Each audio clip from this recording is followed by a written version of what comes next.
So, Nigel Farage's Brexit Party. Now, I had this posted through the door. Now, it says that 92% of Brexit voters feel betrayed. I can believe that. But does that mean that we should vote for him? One of the main reasons that we voted for Brexit was because we thought we were helping the NHS. Not only was it written on the side of a bus, but it was also one of the most prominent messages posted through our doors, posted all over Facebook, and even on leaflets left in hospitals with the NHS logo on. It says, help protect your local hospital. Yeah. VoteLeaveTakeControl.org. Do you think that somebody might misconstrue this leaflet as a leaflet produced by the NHS? So they made it look, to us, very much like leaving would benefit the NHS, and even that the NHS supported it. Now, I know a lot of people voted Leave for different reasons. We were told that Leave would bring all sorts of benefits back in 2016.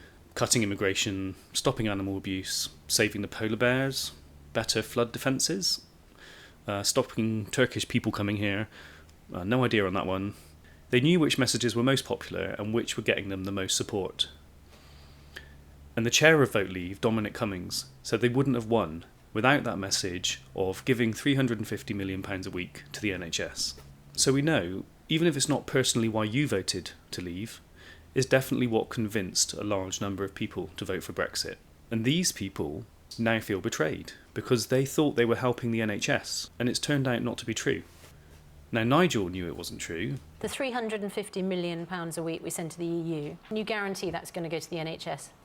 No, I can't, and I would never have made that claim. 17 million people have voted for Leave. Yep. Based, I don't know how many people voted on the basis of that advert, but that was a huge part of the propaganda. You're now saying that's a mistake? Not only that, he's now saying he wants Brexit whatever the damage. And the version of Brexit he's supporting is no deal. Every respected medical organisation in the UK, they're all warning that no deal Brexit will be devastating to the NHS.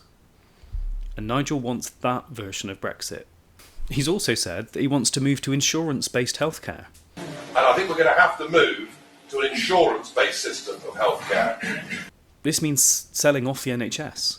Insurance-based healthcare is what they have in the US. It means you only get the healthcare that you can afford.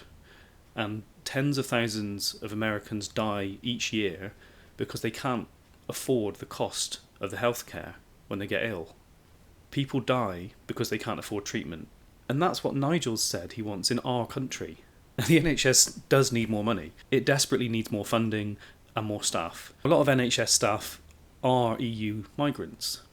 The NHS is totally dependent on them. And Brexit's driving them away and putting off new doctors and nurses. EU nurse registrants crashed to almost zero after we voted to leave, and has stayed at that level since. And when an NHS nurse asked Nigel about this... I'm a nurse. We have 24,000 nursing vacancies in the UK, and we've had this massive dip in applicants, and it's actually dangerous. I don't know how our health service can survive this. We are utterly dependent on foreign workers in our health service. We need these people. It's really, really frightening.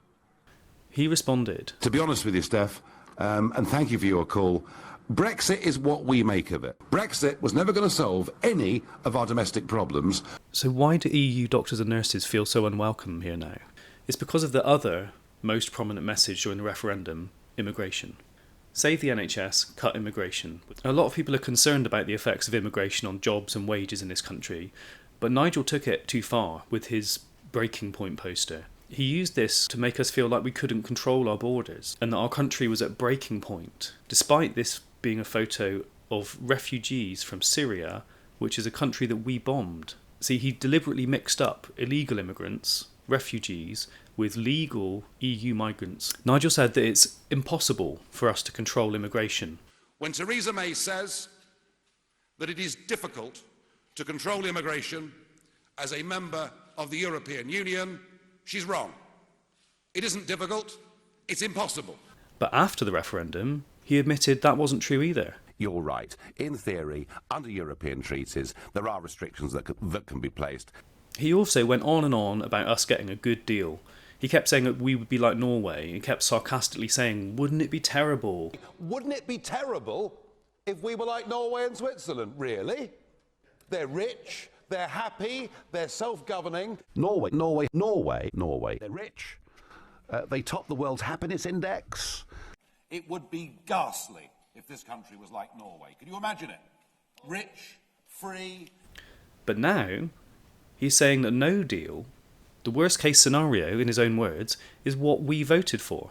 He's completely changed his mind about what Brexit means and why we're doing it.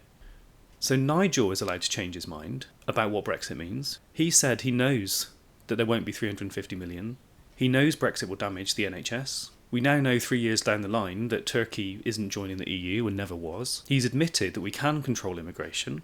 And now he's saying that leaving with no deal, the worst possible outcome, which was dismissed as Project Fear back then, now that's what we're getting. And you're not allowed to change your mind. He's changed his tune, but now if you think, hang on a minute, this is the opposite of what Leave promised, apparently you're betraying your country. If Nigel's version of Brexit goes ahead, we will lose the NHS as we know it. We'll lose it. This is the opposite of funding the NHS. This is the betrayal of those of us who thought in 2016 that we were doing something positive to help our NHS and our country.